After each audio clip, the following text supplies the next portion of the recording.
ایک ڈرامہ تھا، ایک ویسٹنگ آف ٹائم تھا، ایک پانی میں مدانی تھی، ایک سفید جھوٹ تھا، ایک خام خواہ کی سیر سپاٹا تھا، تصویری سیشن تھا۔ سامعین و ناظرین کرام، آج ہم بات کریں گے اس 4 وزرائے خارجہ کی کانفرنس جو کہ 29 مارچ کو اسلام آباد میں ہوئی۔ اس میں وزرائے خارجہ شامل تھے سعودی عربیہ کے، ترکیہ کے، مصر کے اور پاکستان کے اسحاق ڈار صاحب۔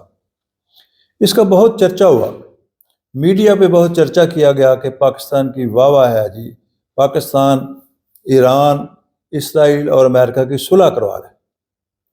مزے کی بات، وہ دونوں ملک اس میں شامل ہی نہیں ہوئے۔ اس میں یہ بھی کہا گیا کہ انڈیا کا بہت بڑی بےزتی ہو گئی ہے۔ بھئی انڈیا کی بےزتی کس لیے ہوگی؟ یہ بظاہر صلح کرانے کے لیے میٹنگ کرائی گئی، لیکن جب وہ آئے نہیں تو پھر یہ کہا گیا کہ یہ تو دوسرا سیشن تھا اس کانفرنس کا جو کہ 19 مارچ 2026 کو جدہ میں ہوئی تھی۔ پہلے کچھ کہا گیا، پھر کچھ کہا گیا۔ ساتھ یہ بھی کہا گیا کہ یہ کانفرنس ہونی ترکی میں تھی، لیکن چونکہ ہمارے وزیر خارجہ اسحاق ڈار صاحب اور نائب وزیر اعظم بہت زیادہ مصروف تھے، اس لیے اسلام آباد میں رکھی۔ پھر کبھی کہا گیا کہ ایران کا بھی نمائندہ آ رہا ہے، کبھی کہا گیا نہیں آ رہا، پھر کہا گیا سعودی عرب والا نمائندہ لیٹ آ رہا ہے۔ بہت زیادہ اس میں باتیں کی گئیں۔ دیکھنا یہ ہے کہ کیا واقعی اس میں کچھ ہوا، کچھ ایران کو تقویت ملی، کچھ ایران کی سپورٹ کی گئی، کچھ اسرائیل کو جو کہ جھوٹا تھا، جس نے ایک آزاد ملک پہ حملہ کیا، کیا اس کو کسی نے سمجھایا؟ میرے خیال میں یہ ساری کی ساری میٹنگ جو تھی ایک ڈرامہ تھا، ایک ویسٹنگ آف ٹائم تھا، ایک پانی میں مدانی تھی، ایک سفید جھوٹ تھا، ایک خام خواہ کی سیر سپاٹا تھا، تصویری سیشن تھا اور بلا وجہ جھوٹ کا پلندہ تھا۔ کیوں تھا یہ میں آپ کو آخر میں اس میں ثابت کر کے بتاؤں گا۔ میں آپ کو بتاؤں گا اس میں کیا فیصلے ہوئے۔ پاکستان وہ ملک ہے جو کبھی اسلام کا سب سے بڑا قلعہ ہوا کرتا تھا، اور 29 مارچ کو اس نے ایسے اجلاس کی میزبانی کی جس پر پوری دنیا کی نظریں تھیں۔ 29 مارچ سے اسلام آباد میں سعودی عرب، ایران، ترکی اور مصر کے وزرائے خارجہ کا اجلاس ہوا۔ بظاہر یہ اجلاس ایران، امریکہ اور اسرائیل کے درمیان جاری جنگ کو روکنے کے لیے تھا، لیکن کیا واقعی ایسا ہے یا صرف ایک پرفارمنس ہے، ایک ڈرامہ جو کہ میں پہلے کہہ چکا ہوں اور پردے کے پیچھے کچھ اور ہی چل رہا ہے؟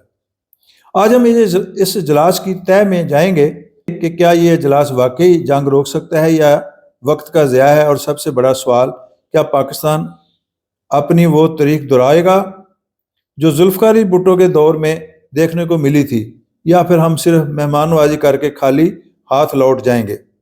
اجلاس کی حقیقت اور منافقت۔ پہلی بات جو ہمیں سمجھنی ہوگی وہ یہ کہ اجلاس کا عنوان کیا ہے؟ امن کا قیام۔ لیکن ذرا غور کریں، ایک طرف امریکہ اور اسرائیل کے حکام کیا کہہ رہے ہیں، ہم جنگ بندی چاہتے ہیں، اور دوسری طرف انہی کے طیارے ایران کے اسکولوں، ہسپتالوں اور توانائی کے مراکز کو بمباری کا نشانہ بنا رہے ہیں۔ یہ وہی منافقت ہے جسے ہم صدیوں سے دیکھ رہے ہیں، ایک ہاتھ میں زیتون کی شاخ، دوسرے ہاتھ میں بندوق۔ ایران نے صاف کہہ دیا تھا کہ تب تک امن ممکن نہیں جب تک کوئی پائیدار صورتحال نہ بن جائے اور بین الاقوامی طاقتیں اس کی ضمانت نہ دیں، اور ان بین الاقوامی طاقتوں سے ان کا مطلب تھا روس یا چین۔ لیکن پاکستان آج خود امریکہ دباؤ میں ہے۔ ہم نے وہی پاکستان جس نے کبھی دنیا کو ایٹمی طاقت بن کر دکھایا تھا، آج اپنے سیاستدانوں کی زبانی یہ سن رہا ہے کہ ٹرمپ کو نوبل پرائز ملنا چاہیے۔ جس ملک کی پالیسیاں اتنی غیر مستحکم ہوں، وہ کس منہ سے ایران اور امریکہ کے درمیان ثالثی کرے گا؟ ایران کا موقف اور پاکستان کی مجبوری۔ ایران نے اجلاس سے پہلے ہی شرط رکھ دی تھی، وہ امریکہ کے ساتھ براہ راست نہیں بیٹھنا چاہتے، اور حق بھی اسی میں ہے۔ جب آپ پر حملے ہو رہے ہوں، آپ کے سائنسدان شہید کیے جا رہے ہوں، تو آپ کیسے اس دشمن کے ساتھ مذاکرات کی میز پر بیٹھ سکتے ہیں؟ لیکن مسئلہ یہ ہے کہ یہ اجلاس جس کی میزبانی پاکستان کر رہا ہے یا پاکستان نے کی، وہاں اصل فریقین یعنی ایران اور امریکہ ایک ہی چھت کے نیچے نہیں ہیں۔ تو پھر یہ سب کیا ہے؟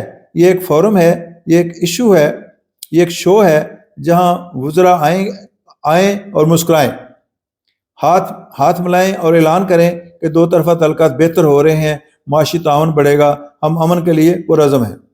یہ سب وہی خالی جملے ہیں جو ہم پچھلی کئی دہائیوں سے سن رہے ہیں۔ یہ اجلاس اگر محض پاکستان کی نیوٹرلٹی ظاہر کرنے کے لیے ہے تو وقت کا ضیاع ہے۔ نہ ایران کی مدد ہوگی، نہ فلسطین کی، نہ ہی خطے میں کوئی حقیقی تبدیلی آئے گی۔ وہ موقع جو ہاتھ سے نہیں جانا چاہیے تھا، لیکن کیا ہونا چاہیے تھا؟ میں آپ کو بتاتا ہوں۔ پاکستان کے پاس موقع تھا، وہی موقع جو 1974 میں ذوالفقار علی بھٹو کے پاس تھا۔ بھٹو نے جب OIC کا اجلاس لاہور میں بلوایا تو انہوں نے مسلم دنیا کو ایک پلیٹ فارم دیا۔ انہوں نے دنیا کو دکھایا کہ مسلمان متحد ہو سکتے ہیں۔ آج بھی دو کام کیے جا سکتے ہیں۔ پہلا، ایران اور امریکہ کے درمیان حقیقی ثالثی کوئی جامع منصوبہ پیش کیا جاتا۔ دوسرا اور یہ سب سے اہم ہے، بھٹو کی طرح ان وزراء کو جمع کر کے، باقی اور ممالک کے وزراء خارجہ کو بھی جمع کر کے مسلم ممالک کے ایک مضبوط بلاک بنایا جاتا۔ ایک ایسا بلاک جو امریکہ اور اسرائیل کے سامنے کھڑا ہو، جو مظلوم ایران کا ساتھ دے۔ ساتھ ہی خلیجی ممالک، خاص طور پر سعودی عرب کو یاد دہانی کروائی جاتی کہ اسرائیل کے ساتھ دوستی ان کے لیے تحفظ نہیں بلکہ خطرہ ہے۔ آپ چاہے کتنا ہی امریکہ سے ہاتھ ملا لیں، آپ کی سرزمین پر قبضے کا خطرہ ختم نہیں ہوتا۔ اگر آج یہ اجلاس اس مقصد کے لیے استعمال ہوتا تو آج پاکستان کا نام دنیا میں عزت سے لیا جاتا۔ کسی بندے نے، مجھے یقین ہے، نہ کسی امریکہ کو جھوٹا کیا، نہ کنڈیم کیا، نہ اسرائیل کو، اور نہ ہی سعودی عرب کو سمجھایا کہ وہ غیر مسلم ہیں، وہ آپ کے ہمدرد کیسے ہو سکتے ہیں۔ کیوں نہ ہم مل بیٹھیں اور آپ کی سرزمین سے جب انہوں نے ایئر بیسز بنائی ہیں، اٹیک کرتے ہیں، تو ایران کو بھی اٹیک کرنے کا حق ہے۔ کیا کسی نے بات کی سعودی عرب سے؟ پاکستان کے عالمی ساکھ اور مایوسی، لیکن ایسا نہیں ہوا، اور مجھے کہنے میں کوئی عار نہیں کہ میں مایوس ہوں۔ میں پوری طرح سے یقین رکھتا ہوں کہ اس اجلاس سے کوئی ٹھوس نتیجہ نہیں نکلا، اور اس کی سب سے بڑی وجہ ہے پاکستان کی غیر مستحکم پالیسیاں۔ آج دنیا پاکستان کو کس نظر سے دیکھتی ہے؟ ایک ایسا ملک جو ایک دن کہتا ہے کہ ہم امریکہ کے ساتھ ہیں، دوسرے دن کہتا ہے ہم چین کے ساتھ ہیں، تیسرے دن کہتا ہے ہم مسلم ممالک کے ساتھ کھڑے ہیں۔ یہ دوگلے پن نے پاکستان کی عالمی ساکھ کو مجروح کیا ہے۔ آج ایک طرف ایران کے ساتھ گیس پائپ لائن کا خواب دیکھ رہے ہیں، دوسری طرف امریکہ کے کہنے پر اس پر عمل درآمد روکے ہوئے ہیں۔ آپ فلسطین کے لیے آواز اٹھاتے ہیں، لیکن اسرائیل کے ساتھ تجارتی تعلقات کی خبریں آتی ہیں، تو پھر یہ اجلاس کس لیے؟ صرف تصویروں کے لیے اعادہ کیا گیا۔ میں اس کو ویسٹیج آف ٹائم کیوں کہتا رہا؟ میں آپ کو کچھ جو اس میں فیصلے ہوئے وہ پڑھ کر سناتا ہوں۔ آپ کو بھی اس پہ ہنسی بھی آئے گی اور آپ اندازہ بھی لگا لیں گے کہ اس اجلاس میں کیا ہوا۔ تو یہ کچھ بیانات ہیں، لفظوں کا ہیر پھیر ہے، جو آپ بھی سنیں۔ مشرق